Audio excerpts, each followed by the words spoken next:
2 days faithful until we're breaking out the game day jerseys, rooting on the mighty men in red and gold. And we're also 2 games of football into the regular season. And the 49ers, despite the fact that they are going to have a shorter week from week 1 to week 2, there is a benefit for opening up the season on Monday Night Football under the big lights when nobody else is playing and everybody's eyes are on you.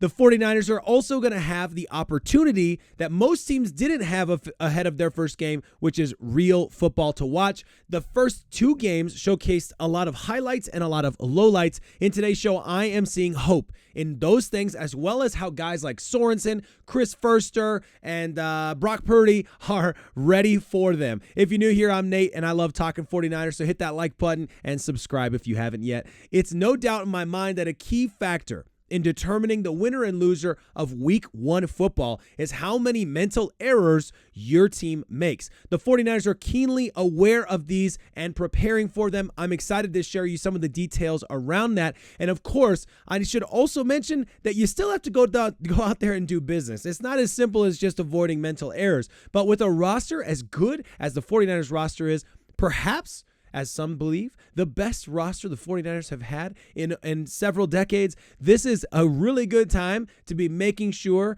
that you're dotting your I's and crossing your T's and getting prepared. So what did we see in the first couple games of football? Firstly, Xavier Worthy's TDs, especially the second one, but both of them could go down as mental errors on the defensive side of the ball or just bad strategy in general. But if you look at this one, now Bill Barnwell of ESPN wrote out in a fantastic post. I'm not going to read the whole thing. You don't want me to read the whole thing to you. But he wrote out a fantastic post talking about that second Xavier Worthy touchdown and just what happened. You can see it right here in the top corner of the field. And you can do, and what happened here? And was this in bad strategy or was this a mental error? Bill Barnwell believes it was a mistake on the defense, not a mistake in strategy, a mistake in how they went about it. You can read the full post, of course, on his Twitter. But you have to avoid these defensive lapses in judgment and you definitely don't want to get caught ball watching, especially on the defensive side of the ball. You've got Jaden Reed. Okay, this is a very similar situation, a little different, but if you just watch here, you can see what I'm saying when we're talking about guys just not hitting their tackles, guys just not doing the simple things, making mistakes, not making good decisions, and it results in plays like that. And those kinds of plays, touchdown plays, are a big deal. And that's the big stuff. But what about illegal formation penalties? What about unnecessary holding calls? What about Jalen Hurts going out there, throwing a pick on his first drive, fumbling on the second drive, and then in an opportunity with a couple minutes left in the game to really kill the game off, to put the game to bed, he makes a poor decision and he throws a pick in the end zone to Green Bay. And in a situation where it very well could have been a touchdown, I think most people think it should have been a touchdown play. The opportunity was there. Jalen Hurts makes a mistake, and there you go. So the 49ers are definitely in an advantage watching some of this stuff play out and being able to look at it and be like, hey, this is it's real now. Okay, it's not preseason anymore. This is real football. All the big dogs are out there, and we need to make sure that we know what we're doing, especially against this Jets defense. Now, Nick Sorensen had some positive information that should help us feel better about these types of mental errors. Okay, he's out there. He's just been asked about the safety position, speaking highly of George Odom, and then goes out of his way, by the way, side comment, to celebrate the continued progress of Malik Mustafa. Went out of his way to talk about the development of Malik Mustafa as well, which was surprising to me. That caught me off guard because it doesn't seem like a necessary thing when the question was all about George Odom. And then, of course, gives his flowers to Tig as well because Jair Brown's been incredible and he's continued to develop and he deserves his credit as well. But here's what Nick Sorensen had to say. A very good question followed by a good answer. Hear him out. With most of the injuries and issues and such coming on offense in this training camp, how good do you feel about the continuity you've had on defense all the way through training camp and having your guys out there and being able to hit the ground playing really good football right off the bat? It's a good point because when you have the guys out there practicing, it does matter because they're used to hearing each other and communicating. So especially when we had some guys that were hurt already with Huff and Greenlaw. So it's been really, and that's important because they communicate really well. They've meshed together, and the good part of it is they've worked really hard, and you can see it, and they're very serious and excited about the next step. Which is great, and an important point, okay? We have to caveat all this, as Sorensen did, to say, when you talk about continuity on the defense, let's not forget the fact that Huff wasn't out there for any of training camp, okay? Let's just his personality was out there. He was out there on the sideline, but he wasn't playing out there, okay? And you got to give the same credit to his point about Greenlaw not being on the field, okay? But throughout training camp, the guys who came into training camp healthy largely stayed healthy for the most part out there, with a few niggling injuries here and there. We talked about a couple of them on the defensive line more recently, but whatever the point, all right? The overall picture of having a lot of guys out there able to communicate, that linebacker core being able to talk to one another and build that comfort all together on the field, that's a good benefit there, and a great point from Nick Sorensen. That does have a huge impact, especially when I'm talking about today, preventing mental errors. That's a big one. Another benefit the 49ers will have to do with the familiarity, right? So mentally, they're playing very similar defensive schemes. Purdy, for example, he's watched a ton of footage on the Jets defense in preparation for the game on Monday night. But he's going to see a lot of looks he's already familiar with, which is going to help. Add to that, he's going to be facing off against Javon Kinlaw. No, he's not going to be facing off against Javon Kinlaw, but he's going to be familiar with Javon Kinlaw, his movements, what he does. Same thing to be said about Will McDonald. He's going to be familiar with Will McDonald's movements and his athleticism and how he beats the line. All of that good stuff. He played with him, of course, at Iowa State. So those things will help as well. And on top of that, mental errors, huge separators in minimizing them will be critical. Chris Furster also talked about how he showed the illegal formations film from Thursday night's football game on Friday's practice to make sure that all of the guys were aware of what was happening, how it was happening, and how to make sure that we're lined up appropriately so that it doesn't happen to us on Monday Night Football. Again, those little things, holding calls, we've seen it a billion times. How many times have you watched a football game? Who cares who's playing? Any football game.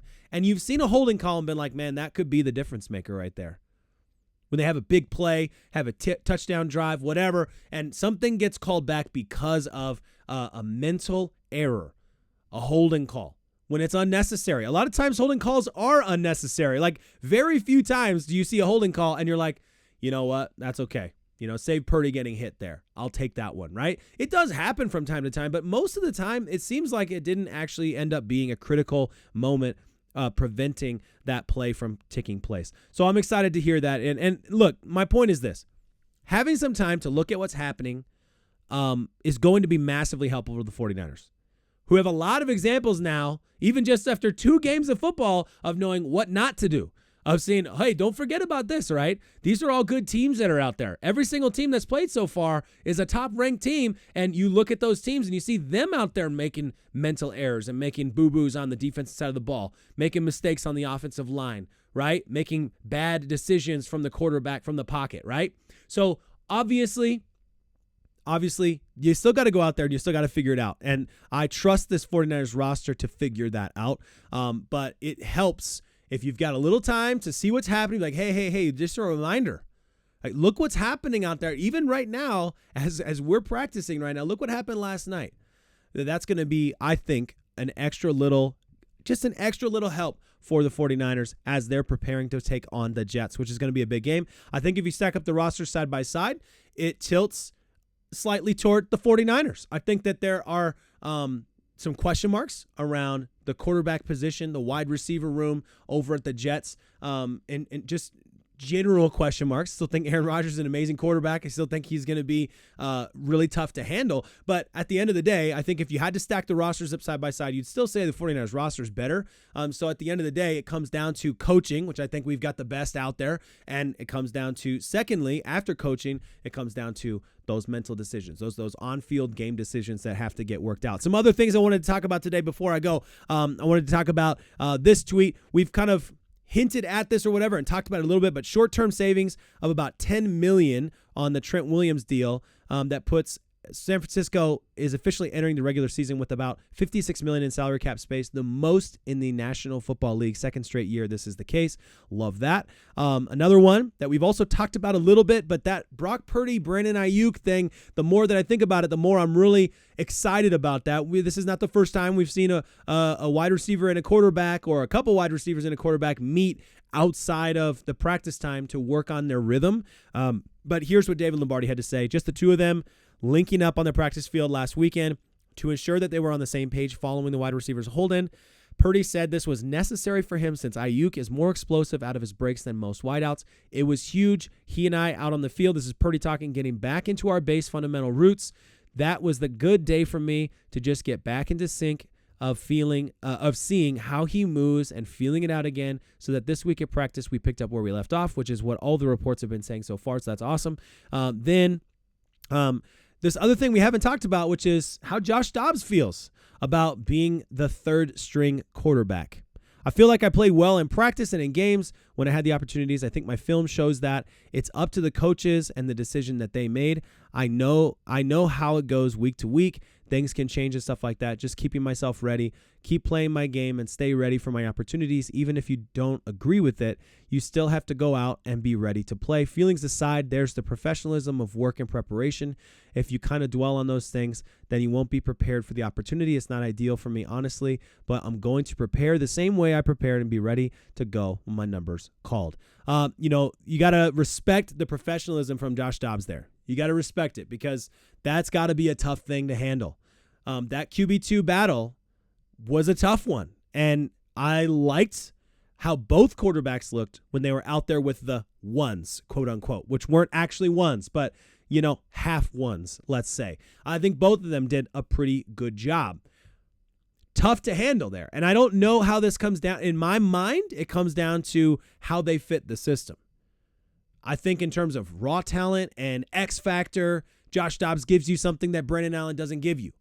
But that being said, you also have to, admit that Brandon Allen having that extra year in the system is always going to be a factor in Kyle Shanahan's mind. And knowing he can go out there and execute in a more similar way to Brock Purdy might be a value. I think that the Pastronaut did a pretty good job. So I feel a little bad for him. I also wonder if there's something under this. I don't want to be one of those guys that turns something into nothing, or create something out of nothing, I should say. But I do wonder if there's a thought or a conversation that's happening backdoor about, seeing if he's trade capital in the next few weeks, if somebody goes down in another team, if, somebody, maybe there's a position, a situation that's playing out in the league and conversation they're having behind closed doors that maybe is an opportunity for Josh Dobbs to be traded. I don't know, right? I'm pure speculation, wild speculation out there. It's interesting to me for sure. So we'll have to see how it all plays out. Let's see. It could technically, they always act like these things are week to week. I'm not so sure that's the case, but they act like these things are week to week. So perhaps this is the way that he sets up against the Jets is better. I don't know. The way that Brennan Allen could fulfill the schemes we're trying to run against the Jets on Monday night, he fits better for those specific things than what we would ask Josh Dobbs to do. I don't know. It's a good question. It's a good wondering. Let me know what you guys think in the comments, though. I think it's a fascinating thing. I feel bad for him. I thought he did a pretty good job in preseason. I thought he earned himself a right to be considered a backup in this league, and I think most teams, I think he's a backup quarterback. I feel bad for the guy. Maybe there's a few teams there he could be the starting quarterback, and that's someone that you're happy to have on your football team, of course. We'll have to see how it all plays out. I look forward to joining you in the comments as always. And my goodness, guys, 2 days. Brush off that Frank Gore jersey so you can wear it on Monday Night Football, because it's going to be a special day for him, special day for the faithful. I'm really looking forward to it. And as always, this is a heck of a time to be alive.